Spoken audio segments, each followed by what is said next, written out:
Hello, and welcome to Industry Elites. On this podcast, Industry Elite's very own Natalie and Vicki are going to be interviewing business owners and individuals who have made their mark in their respective industries. Megan Kotarscak is a professional writer and editor who graduated from the University of Toronto Mississauga with a specialist degree in English literature and a minor in history. After obtaining her honors Bachelor of Arts, Megan went on to fulfill her master's degree at McMaster University in Hamilton, where she studied 18th century drama and royalist politics. Despite her focus on the English stage, Megan also enjoys studying the novel and a wide range of subgenres that were popular at the time. She looks forward to potentially continuing her formal education in the next few years. This is part one of our two-part series with Megan, so let's get into it.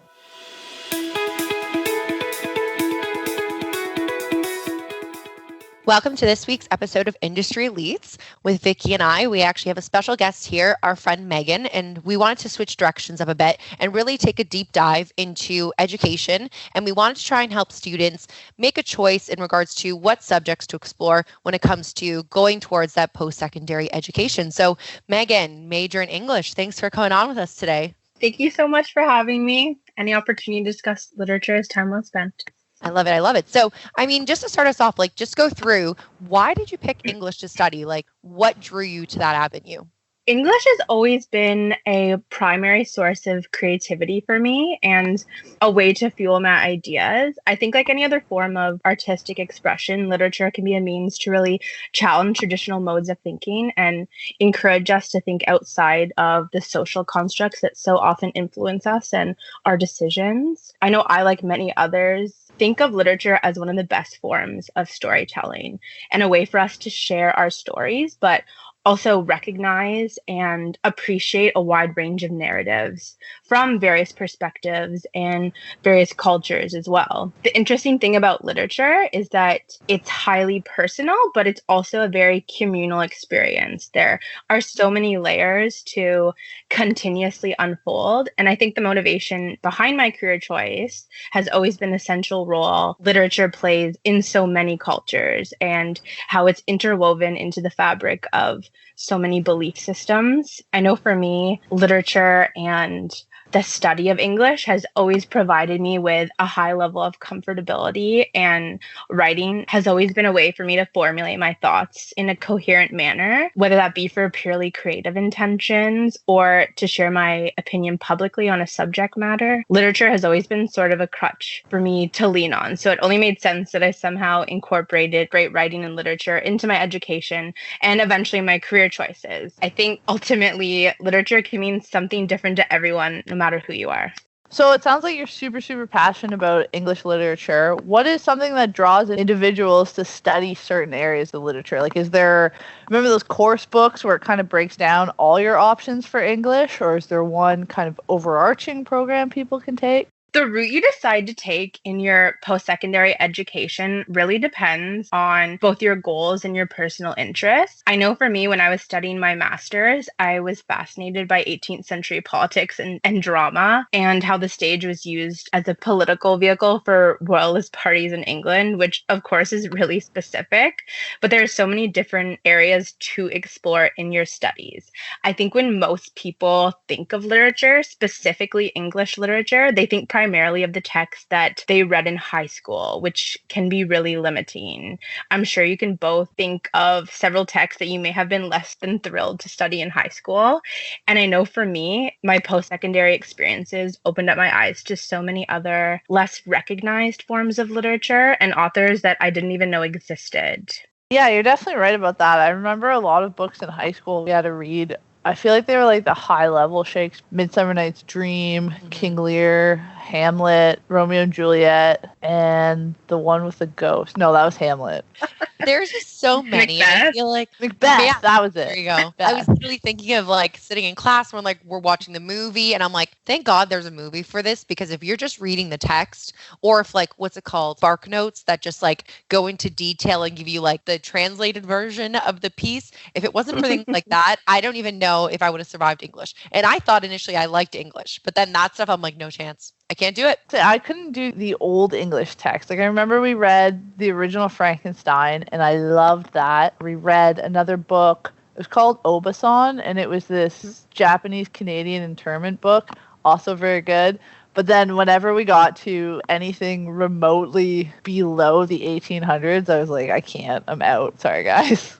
Yeah. That's the thing. You just have to find like a text that resonates with you on some level, right? It's so much more than the few texts that you're exposed to in high school. And I think even with the traditional texts, if educators really work to find innovative ways even to teach those types of texts, then it'll encourage people to be more interested in like Shakespeare. That definitely makes sense. And I think you got a good point there, is that if teachers were using the resources that were out there in the past to actually connect them to current events now, like I know you're mentioning one of the aspects you enjoyed about learning about the specific study of English that you did was the political story that it kind of told, right? So it's interesting that that's how they essentially got their viewpoints out, was through the stage. But now a lot of the people, the avenues we're using to get our viewpoints out are completely different. So it's crazy kind of how things have evolved in that sense. Prior to my post-secondary education, I was never exposed to things like queer literature. I studied very few women writers. And I think also the lack of representation in literature, especially in high school, can even deter individuals from pursuing a career in the arts because they've only been exposed to texts that have traditionally been a part of the literary canon. A literary education is so much more than some of the few texts you explore in high school. I think like most academic subjects, you're meant to challenge existing ideas, construct your own arguments. One of the most beautiful things about studying literature is that there are so many different ways to read a text. And it's through practice that you eventually find your own voice, your own style of writing, and your own method of storytelling. And I'm surprised that hasn't evolved, though, within English studies and teaching kids in high school. Like we just discussed, that generally a lot of us have read the same things in high school. And I'm pretty sure if we went back 20 years ago, a lot of those individuals probably read similar things to the material we read. But in other subjects, I feel like they're constantly evolving. They're always looking for new ways to teach things. But it's interesting that English is kind of so stagnant. So I'm curious to see if kind of in the next few years, if that will kind of have its own change. But for right now, it looks pretty similar to 30 years ago. Kind of, you were talking about branching out the book list for what everyone can read in high school. Did you guys have a restricted list? My high school never personally had one, but I've heard tales of this being a thing. Did you guys have that? I never had a restricted list at my high school. I mean, I think that we were very limited in the text that we had to study, but we never actually had a list that banned us from exploring certain texts. I mean, unless they allowed you to choose a book and then you had to like submit it to your teacher, I guess, and it had to go through approval process. Maybe they could deny books that way. But yeah, there was never some sort of restricted list. What were kids trying to read in high school that's restricted? I know there's some states where you're not allowed to read texts like To Kill a Mockingbird. Oh, yes. Okay. Makes sense. Or Harry Potter. I know Harry Potter's banned in a lot of states still. What is the parallel with that? Why are they saying, is this like religious or something? Yeah, witchcraft to Christianity. I think there's some valuable lessons in Harry Potter. Let's not be so quick to rule them out. For the restricted examples, I know one of the towns over from me, they had a restricted book list, and they were a public school too. And they couldn't read To Kill a Mockingbird. And the others that was primarily on there, and I'm going to butcher his name, Varngut, that guy? Oh, yeah. All of his books were like restricted, which I never understood why, because they're very like subjective. Like they kind of make you think about things. So then I guess that's why they were restricted. I don't know. I always found that was really weird. And I just assumed like most high schools had that because of that. Just to follow up on that, maybe you could let us know, Megan, how many years of school did it take for you to complete your degree? I obtained my honors Bachelor's of Arts with a specialization in English from the University of Toronto Mississauga, which was originally meant to be only 4 years, but I ended up fulfilling a minor in history, so I was there for 5. My master's degree was a 1-year thesis option, which essentially means that my primary goal was to write my thesis within that year, while taking fewer classes than those who pursued the course option. However, the length of your program will really depend on your area of study and your school. But I would say on average 5 to 7 years to obtain a master's degree. And then if I were to move on to pursue my PhD, then it would likely be an additional 4 years. That sounds like a lot. That is a long time to be studying English. And I mean, like, that's what you said. You have to be passionate about it, but you have to be passionate with a lot of things in order to carry it through that long. But your passion definitely shows through with that and history attached to that. That's the thing, though. To be an expert in anything, you really have to commit and you have to dedicate the time, or else it's just not worth it. Yeah. We were talking about that in a previous podcast. It was just, we're talking about passions for things and like being successful in different industries. And we were saying, if you don't have a passion for something, how would someone want to even buy your product? Or why would someone even want to hire you? Why would you be successful in actually making it big if you weren't passionate about it? Someone's going to see that, and then that's translated, I'm sure, trickling down into, like we said, the success of business. So it's just crazy to think about people who could do things and not be passionate about it. You must be not having a good time. Exactly. So if you are a student and you are kind of interested in pursuing a degree in English literature, how do they go about that? Do they just kind of start Googling and see what schools offer it? Or is there a way to pick kind of a la carte programs to fit your course load? I think it's important, especially in your first year, to really take a wide selection of courses from a variety of different time periods, cultures, and even languages, if possible. I did my undergrad at U of T, and while I absolutely loved every moment of it, I think I really restricted myself in terms of the courses I selected, so much so that when it was time to complete my master's, I felt as though I wasn't quite as prepared as I should have been. McMaster is very diverse in terms of the courses and subject material. When I was at U of T, I wish I had taken more classes on critical theory to better prepare myself for that experience. Or even some additional philosophy courses probably would have proven to be very valuable. So my advice would be to focus on your area of interest, but also spread yourself out as much as possible. Study other forms and other genres of literature. The course selection at U of T was vastly different from McMaster. So I think I also wasn't prepared for such a transition. And I wouldn't say one experience was better than another. I'm so grateful to have even had an opportunity to study at a higher level. It's just very different.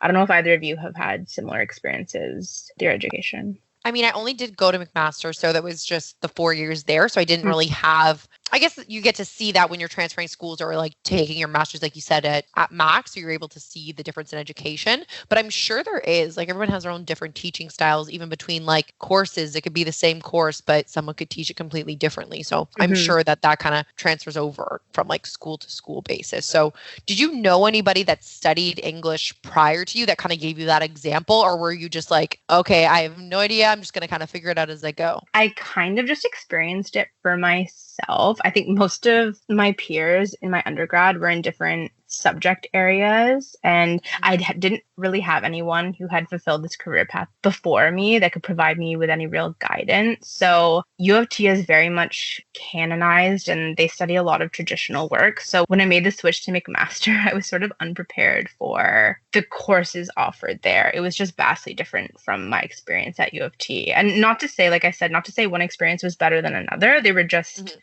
different. Yeah, but that's interesting, though, that Toronto is the more traditional aspect of things and Mac is maybe a little bit more current. Like you said, that's how it looks like. But even with people who are picking stuff in general, like, did you know specifically like that you did want to go to Toronto? Like, was there something that drew you to want to go to school there? Or was it just, okay, I'm applying for English, wherever I kind of end up, that's where I'm going to go? I had done some research ahead of time. And I think that's also a really valuable point, is that I think you should always perform a lot of research before you choose a school, because it's sort of what happened to me. You need to be prepared for that transition. So I'm glad that I did the research when going into my bachelor's degree, but I wish I had taken more time to really explore my options before my master's, although I appreciate my experience that I had there.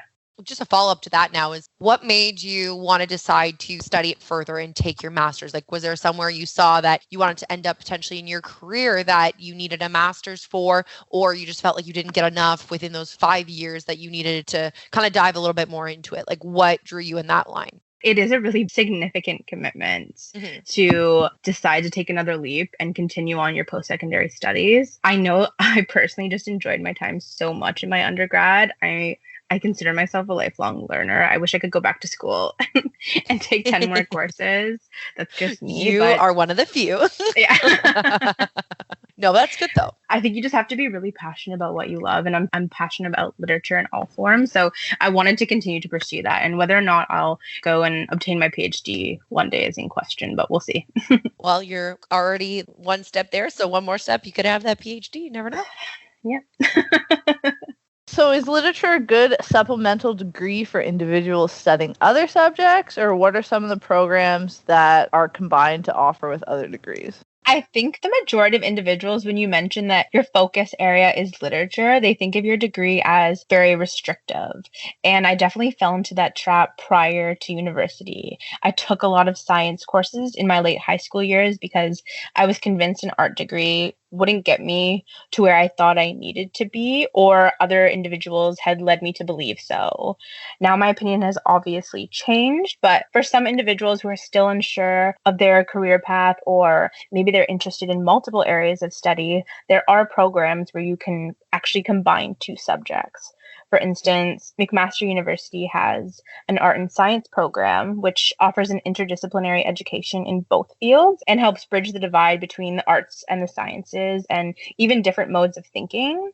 If you're interested in literature, there are so many options. I know how challenging it can be to marry your passions with your career goals, but I think for the most part, you just have to take that chance. This is sort of an extra point, but another reason I find studying English literature or literature in general so important is I find a lot of individuals lack many of the fundamentals when it comes to writing. And to no fault of their own, I just don't think the education system emphasizes these skills enough. So studying literature can really aid anyone in improving their communication skills.